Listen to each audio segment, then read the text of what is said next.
Warrens isn't a place for your type. What do you want? It's where you go when you can't afford a room anywhere else.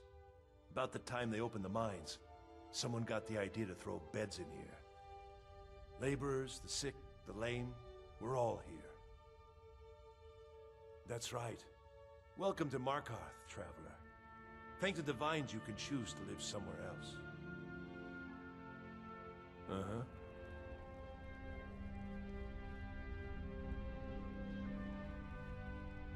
Don't know anyone here who doesn't have rattles or ataxia.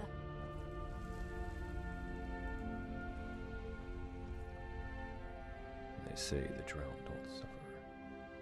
That's unfortunate, given the layout of this city. And there's always safety in the shadows for those who embrace it.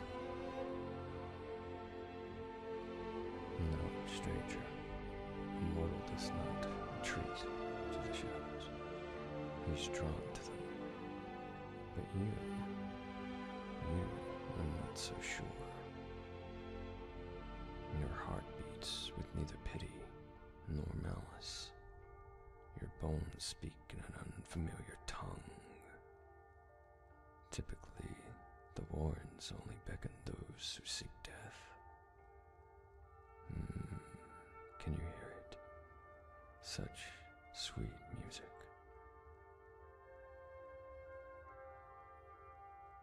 Then don't let me stop you. Explore away and sate your hunger. I don't need your charity, neither do the people. It only serves to delay their suffering. Yes, take the sick one, Karine. She lies all day in her own filth, gripping her stomach in pain. Of course, there is a way out. The girl lacks the courage to do it on her own. You can help her. Her body yearns for your still, to feel its fiery kiss.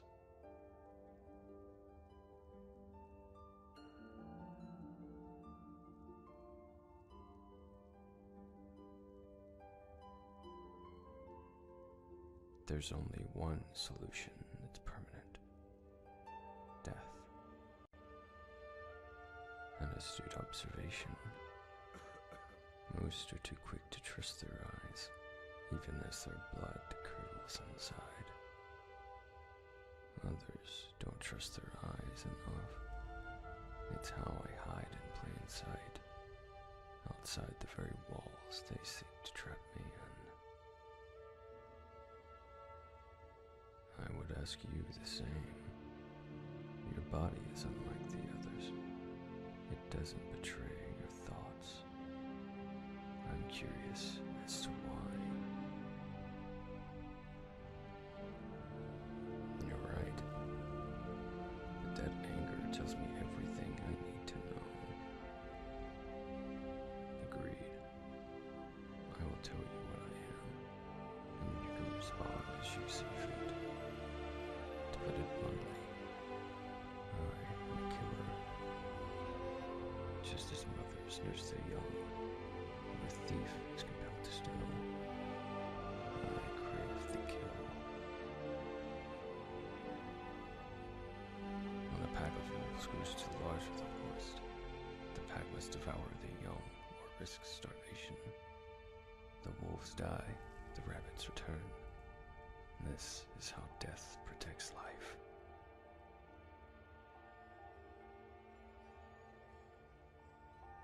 No, far from it. It was just an example.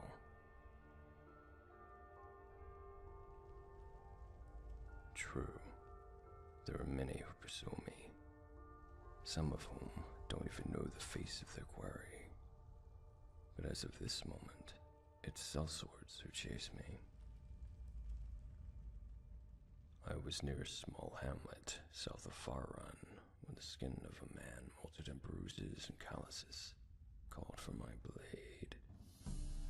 The The sound directed my eyes to the local blacksmith, a red guard, very stout, but his bones sang with fear. I turned to leave when I stumbled into a street urchin. He was a pickpocket, but a clumsy one. He missed my purse strings and cut the leather. And that was the problem. Because the purse wasn't filled with septims, but the hand of a Bosmer. The few villagers who didn't see the hand were quick to smell it. The others just followed the screams. The town guard and local sellswords surrounded me. Even the farmers drew their daggers.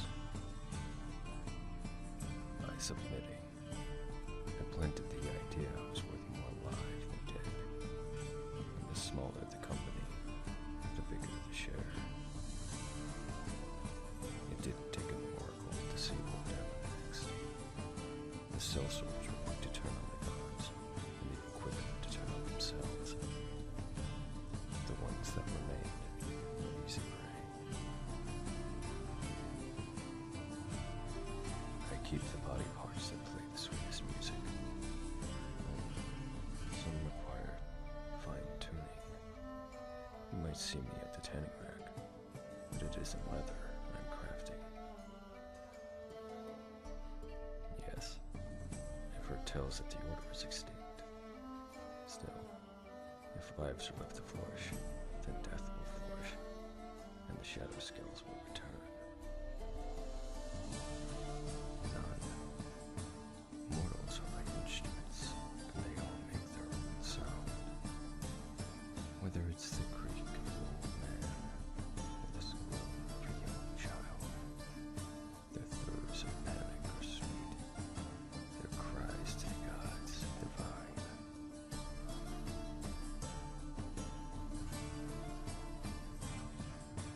What gives one life more value than another?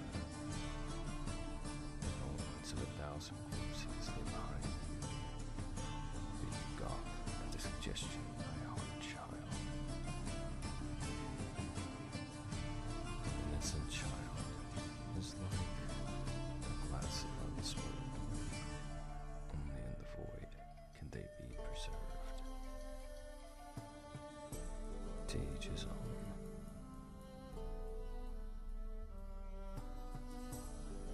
Listen closely, and you'll hear the sound.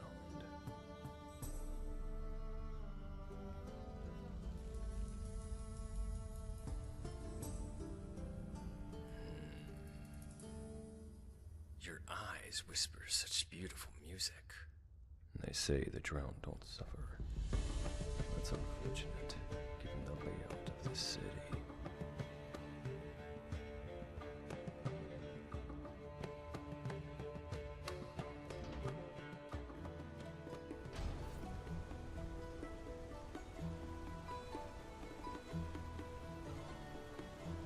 They're busy with the smelter. I spill just a bit of metal and Molosh takes it out of my hide. I don't believe it. Someone sticking up for us? Here, it's a week's wages for me, but you've earned every coin. All right then.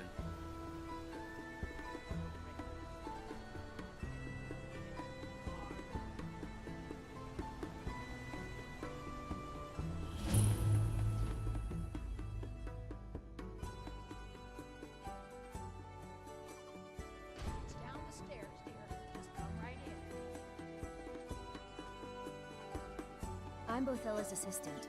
She's the one you should talk to if you need an herb or potion.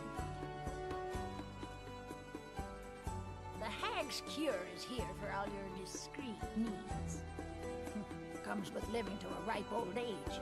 People start thinking there's something magical about you. Then, the insights. Still, a little knowledge of plants and potions can get you by. Not that anyone likes to admit buying things from you. See? I even have a little potion for the steward. Mind handing it over to him? Just say it should solve that problem he has. Thank you. We'd be better off without the Silverbloods. They send their brute, Ingvar to shake some coins from me every few days. And Betrid Silverblood is always asking for more potions to fuel Thonar's ambitions. Gives him a temper fiercer than any bear. Only that they break an old woman's heart. So many friends, so many kin, all lost trying to rebuild a past that was over long ago. Take a look.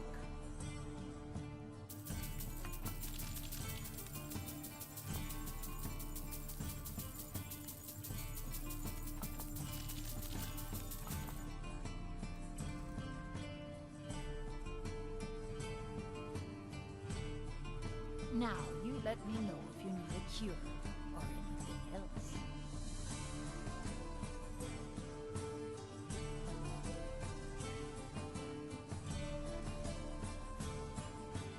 Well, hello there.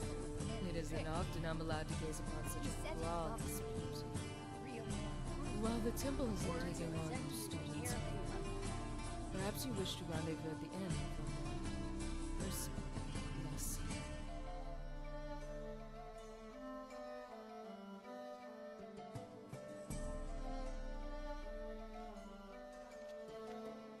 Not for this lesson, my eager disciple. When you're under my instruction, you will achieve a satisfaction that kindles fires greater than any addiction, and burns deeper than any regret. And you will scream my name in the throes of passion and mumble in your sleep. That name is Jolene, priestess of Dibellan.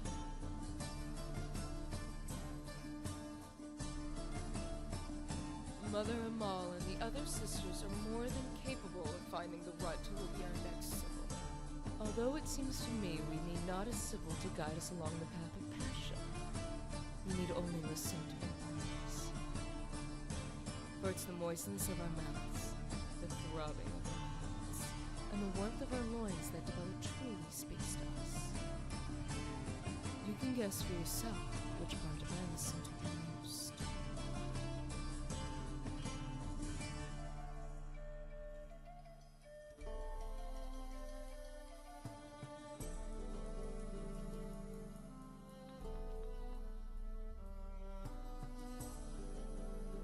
Have you been speaking to the dead? Unless you're referring to my father.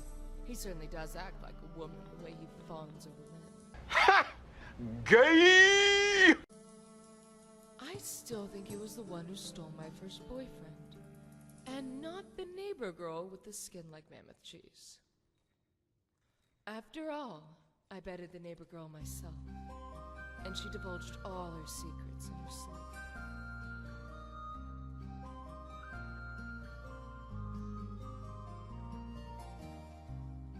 Yes, there are ladies more beautiful, but none as voracious. There are women more voluptuous, but none who better advertise it. What is more attractive to the thief, the coin purse on the table, or the one in the pocket of the armored guard? My coins are as good as any, and won't cost you your hand. The same way a fighter becomes a soldier, or a plant lover becomes an alchemist. The desire boiled within me before I fought. But I was no fool. Men do not respect those who tarnish their bodies for pleasure or glory. Thankfully, there was a woman in my town who practiced the Dibellan arts. One who attached legitimacy to what I believed were primal instincts. After all, Dibella is also the goddess of artistry, beauty, and love. And while none of these things fell into my range of expertise, to simply wear the robe is to own those attributes by proxy. Mother Hamal, of course, saw right through my ruse, but I was able to persuade her that my talent in the erotic arts justified my entry into her service.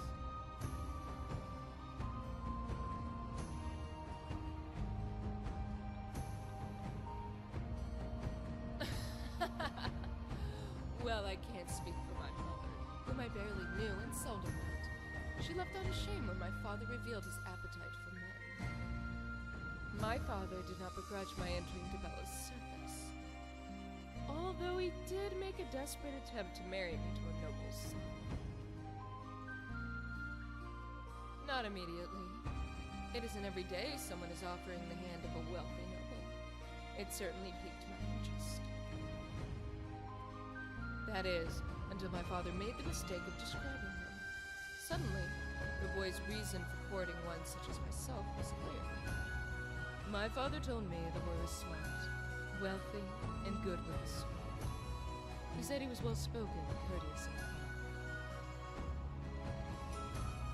It's no different when Kira boasts about the frame of her pendants. When the jewels set in the center, it is a worthless stone. Some will tell you everything that's wonderful about what they're selling, except that one thing you want to know. The boy was not handsome. Well, he might have been, if not for that elbow we called a nose. The goddess of beauty and love, and the best the divines have to offer. For what is more sacred and more honest than the love of beauty? Yes, and it's precisely the reason why Dibella is worshipped by so many disparate cults.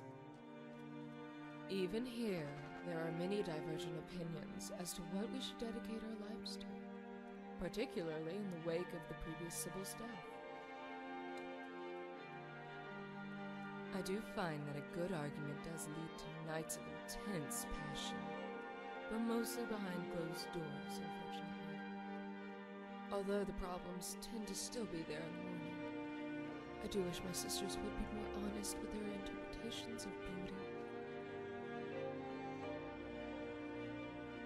Some of them feel a moral obligation to find beauty in all things, but that is a contradiction. If all things are beautiful, then nothing is beautiful. But if they insist, I will take my books and witches, melodic bards, and chiseled warriors, and they can have the beggars like Dibellan. Well, many of the sisters interpret love and beauty differently than I. To some, there is beauty to be found in all things. They see a withering mountain flower and find it as beautiful as a lavender in full bloom. They point to how decay represents the impermanence of life, and how that is both artful and beautiful. This logic is fundamentally backwards. A short life does not mean we should dwell on death, nor should the ephemeral nature of beauty mean we should focus on decay. But if they insist on finding ugly things beautiful, I suppose it will just mean more well-built specimens will spend their nights in my chamber. The other sisters will just have to find beauty in my leftovers, or beggars like Dibellan. I'd love to hear Ola explain what exactly is so beautiful about him.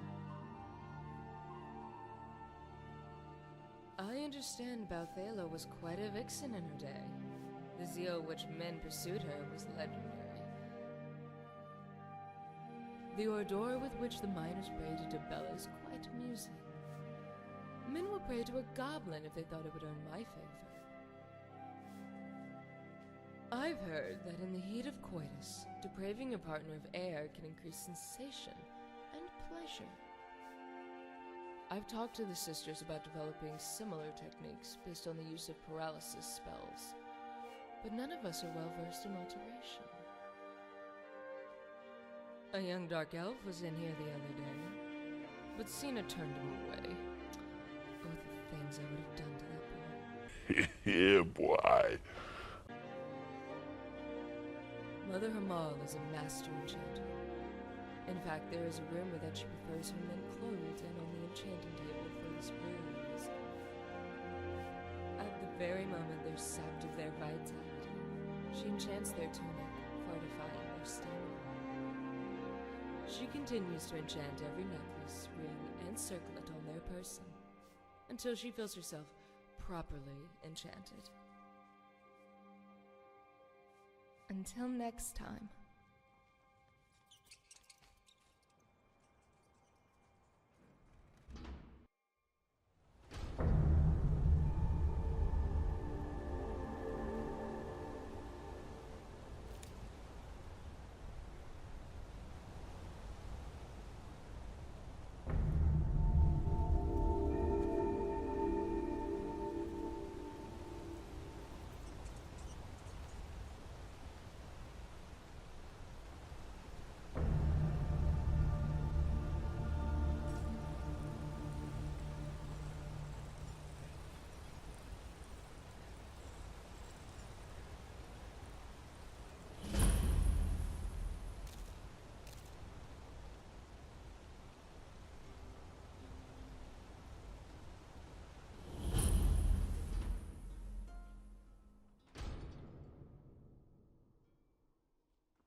I'm sorry to drag you into Markarth's problems, but after that attack in the market, I'm running out of time. You're an outsider. You're dangerous looking. You'll do. You want answers? Well, so do I. So does everyone in the city. A man goes crazy in the market.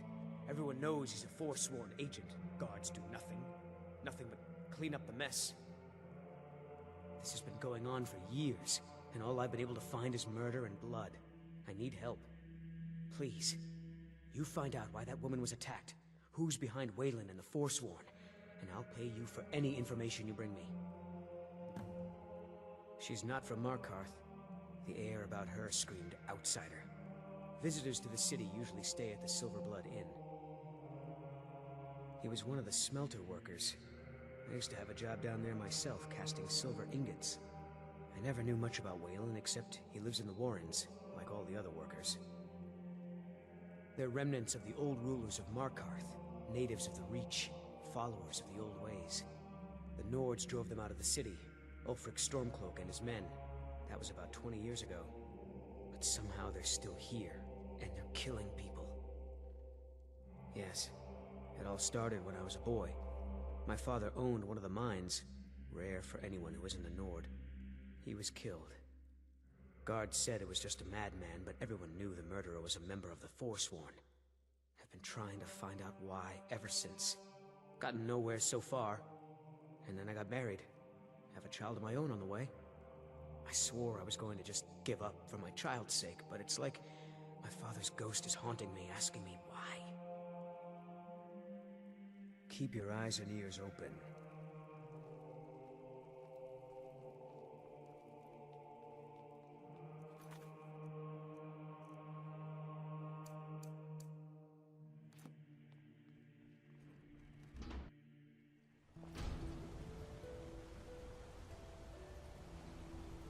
You don't know anything about this house? No. Anyone seen entering or leaving? Any strange lights or unusual noises? It's abandoned, and it's always been abandoned. Bloody enough for you, outsider?